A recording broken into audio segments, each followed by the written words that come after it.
তারেক রহমানের family card তোর গোয়াতে ভরা হবে মাদারচোদ। তুই বলছো যে কোনো দুর্নীতি করা হবে না, তুই তো বিএনপি ছাড়া আর কাউরে দিবি না খানকিরপো। তুই তো আর এক আওয়ামী লীগ তৈরি করতে যাচ্ছস।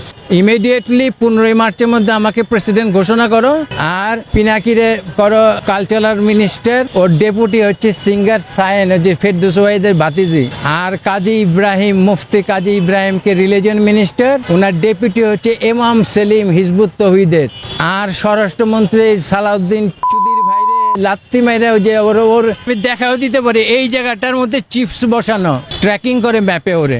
মোদি করছে 9 বছর আরামে চুদাইছে, খাওয়াইছে, আর ওটা মাইনে নিচ্ছে। ও তো ইবলিসের গোলাম। তাহলে আমি বলতেছি তারেক রহমান একমাত্র খারাপ না, তারেক রহমানের যে বিএনপি খারাপ হচ্ছে মির্জা আব্বাস, সবচেয়ে হারামজাদাটা হাদিরে মারছে মির্জা আব্বাস। আমি প্রেসিডেন্ট হইলে আমি একটা জিনিস নিয়ে যাবো, যে হাদির হত্যার চুলচেরা বিচার হবে। এতে যদি ইউনূসের ফাঁসি হয় তবুও করতে হবে।